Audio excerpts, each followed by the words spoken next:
You know, when you go in from tucking your kids in every day and giving them a kiss on the forehead and saying, I love you and I'll see you in the morning, to hardly ever seeing your kids, my whole why, it's like, okay, why keep working?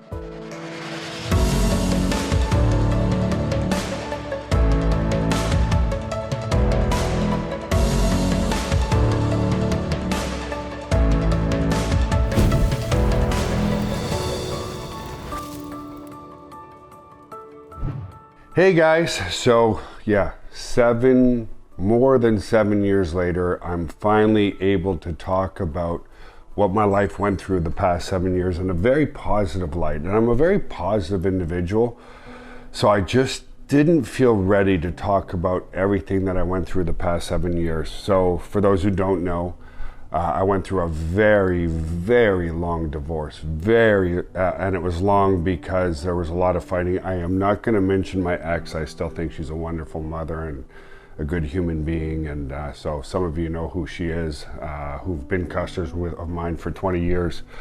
So the first thing was, people like, Joel, what happened? What happened to your 8,000 square foot home? And as you can see here, I'm not living in an 8,000 square foot home anymore. The home that I'm actually broadcasting from here before my relationship with my ex went to the shits, to be honest with you, I had bought this house for my parents because I wanted my parents to be snowbirds. And in being snowbirds, they could come here and spend time. My sister lives here in San Antonio now. They could come and spend 4, 5, 6 months through the whole. One of the reasons I left Canada, I just don't like the snow. I mean, I love winter sports, but you know, I will take 100 degrees in the summertime over I'll take minus 30 for 4 or 5 months of the year. So I originally bought this house so that my parents could come and have a nice place of their own and really enjoy it. And then two really horrible things happened. Some of the stuff I'll still get emotional about. My mom passed away 7 years ago now, just after I bought this house. She was a smoker, and she quit smoking about 8 years before she passed, but the smoking caught up to her and she died of lung cancer. And my mom was the one that always wanted to come see the grandkids. My dad was more like me, more the entrepreneur who, you know, got to keep working, got to be the man, got to be the provider in the house and stuff like that. And then during that time frame, and maybe when I'm ready someday, I'll get into the intricacies of why I went through a divorce.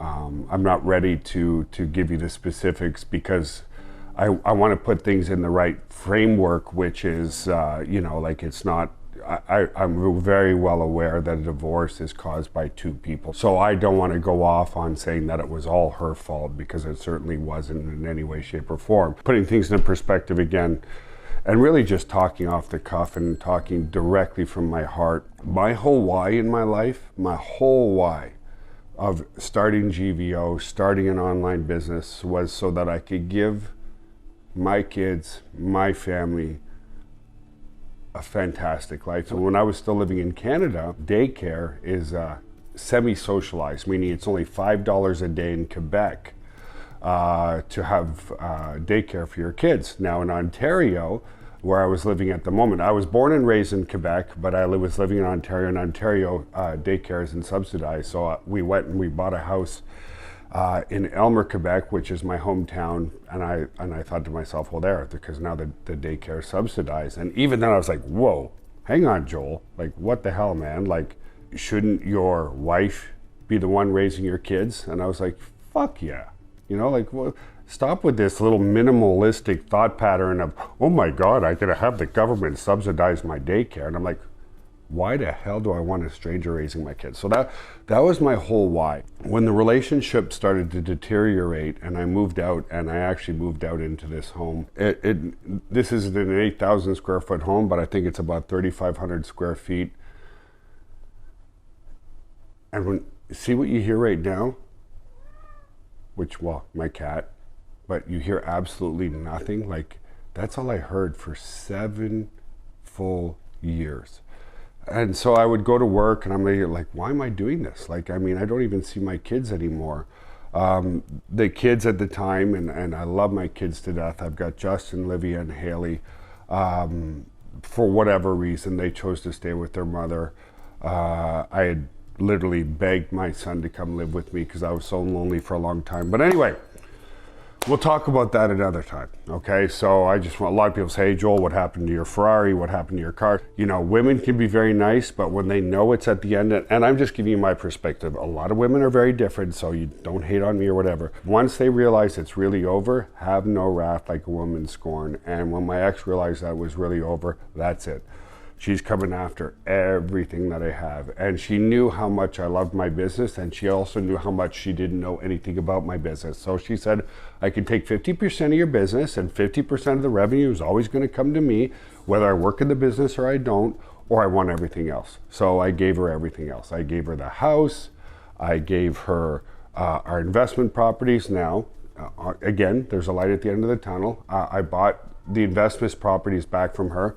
She sold that 8,000 square foot mansion, bought herself another great home. That's fine. I've never been in a depression in my life, ever, until that. Like, I thought a depression was like, oh, I'm a little bit pissed off today because I had a bad day at work, and then you kind of forget about it a few hours later. I was in the blackest holes of blackest holes of blackest holes, okay? I didn't want to talk to anybody. I didn't want to be around anybody. That was part of what happened between Daniel Kump and I. Daniel Kump was one of our top affiliates. I was going through this fucking unbelievable mess to the point where that's why I didn't want to be on camera. I'm generally a very positive person. And I reached out to Daniel. I said, dude, I just can't talk to you every single day because I don't understand my own head. I am in such a negative thought pattern. I don't want to put that negativity onto anybody else, okay? My whole drive was like to provide for my family, but now I wasn't even seeing my family. You know, when you go in from tucking your kids in every day and giving them a kiss on the forehead and saying, I love you and I'll see you in the morning, to hardly ever seeing your kids, because my kids were evidently mad at me at the time too. My whole why, it's like, okay, why keep working? Well, like I can take care of myself and stuff. So our revenue went down from almost $100 million a year to about $8 to $10 million a year. So like a fucking 90% drop. Only one thing changed during all of that, my mindset. And my mindset was, I didn't want to talk to top affiliates. I didn't want to talk to people because I knew I was the most negative asshole prick on the planet. On and upwards, one of my saving graces through all of this was my working out. That was my me time. That was my time to think. That was my time to realize that, you know what, someday there's going to be a light at the end of the tunnel where life's going to be really awesome again. And I'm like 97, 98% there.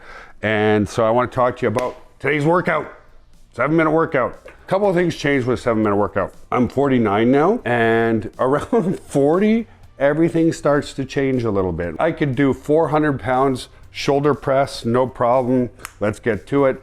I could do 2,000 pounds on the leg press. Let's get to it. And then right after age 40 is when I injured my knee. And I've had injuries throughout my career when I was younger. And you know, when you get an injury, like, okay, it's a little annoying, but a couple weeks later, it's better. Well, I ended up injuring my knee. 6 months goes by, it's still hurting. A year goes by, it's still hurting. So I go to the doctor, 2 knee surgeries later, I'm a little better. So anyway, where my 7-minute workout has changed, which is I usually do one high intensity set to failure with a good, decent amount of weight. But I found now that if I train super heavy weights, like in the 4 to 6 rep range, I got about a 50-50 chance of pulling something. So pulling my shoulder, pulling whatever, pulling my back, pulling whatever. So anyway, my 7-minute workouts have probably gone to more like 10 to 15-minute workouts, because I used to do one set to failure.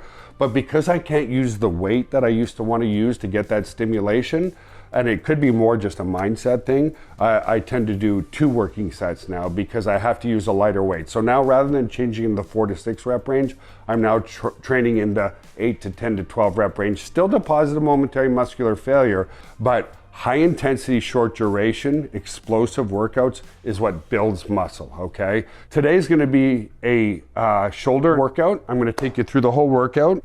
So the other thing is, high intensity explosive workouts burn sugar, which means burns carbohydrates. So I make myself some little pancakes in the morning. I have about 100 grams of carbs before my workout, okay? I keep my carbs generally lower, so I eat about 400 grams of carbs a day, and I eat about 400 grams of protein a day, so that comes out to like close to 4,000 calories because I have fat in there too. I have my fish oils and stuff, and I'll show you that over there in a sec. This is kind of like about 80 to 100 grams of carbs. When I eat this, I don't have protein before my workouts, only because, again, at this age, protein is one of the harder macronutrients to digest. That's why protein helps to burn a lot of fat, but I don't eat a lot of protein before my workouts because then I find it upsets my stomach. So I do this, and hell, you know, I was so embarrassed to show you my house before. Let me show you a little bit of it here. There's a good old picture of me in my prom. Pretty hot looking dude over there. Good picture of my son. Very proud of how his physique is coming up and stuff like that. Been preparing stuff here in the kitchen. I do a lot of fish oil. We'll talk about that in another thing.